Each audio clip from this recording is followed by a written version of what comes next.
It's not God's fault. It's your fault. You just have an accountability problem. A lot of people don't understand that you can do anything you want. God is not trying to control you.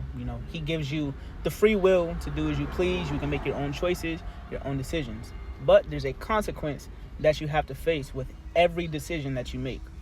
Like all throughout scripture, he's not telling you anything to control you. His law, his commands, he's not telling you to do something so he could just be telling you what to do. No, he's telling you what to do because he knows the consequence that you are going to have to face.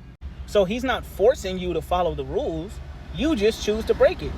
For example, God instructs us on what we should do with our money. We should tithe, we should save, we should invest.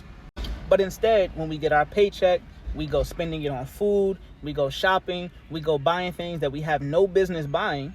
And then we're constantly wondering why we're still broke, even though we got a job. We're constantly wondering why we don't have enough money to pay our bills, why we don't have enough money to give. Then we start blaming God, like, well, God, if you would just give me another job, if you would just give me more money. And he's like, yo, you have a job.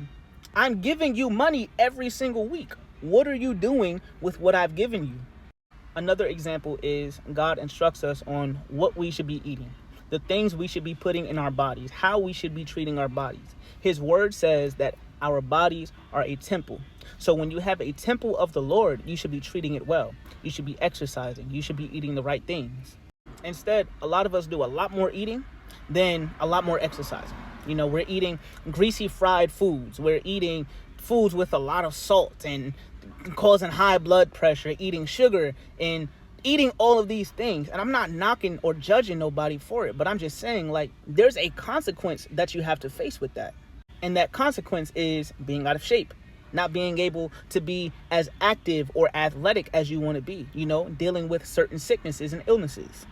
There's so many things all throughout scripture that God says that we should be doing that we don't do. Then we face the consequences and we get mad at God for allowing it. But the truth is, he gave us the freedom to choose. Unfortunately, a lot of us just choose wrong. Then what gets me is when people say, oh, God just wants to control us. That's why he gave us this word and said we can't do this and can't do that. And it's like, no, that's not the case. God doesn't want to control you. That's far from what he wants to do. Because if he wanted to control you, he wouldn't have gave you the freedom of choice. He would have just said, this is how it's going to be. And that's that. The real question is, do you want to be controlled or do you want true freedom? Because true freedom only comes through Christ. True freedom is having the choice to do good or to do evil, and still choosing to do good, no matter how tempting or how good that evil looks.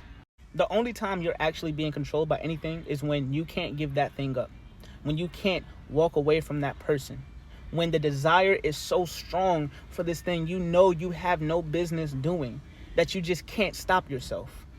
1 Corinthians 10:23 tells us everything is permissible, but not all things are beneficial, which means you can do everything.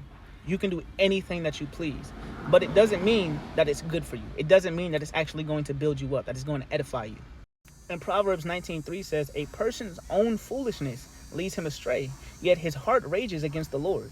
So even God is saying, like, hey, I gave you the freedom of choice. You chose what you wanted to do. You chose the path that you wanted to take. So why are you mad at me? All I'm saying is we got to stop blaming God for our decisions.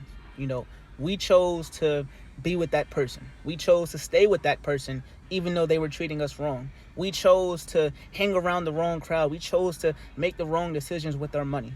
But the good thing is you are redeemed through the blood of Christ. So just because you chose that route, just because you made that choice, you made that decision, doesn't mean that you have to let it define you, because you have freedom in Christ.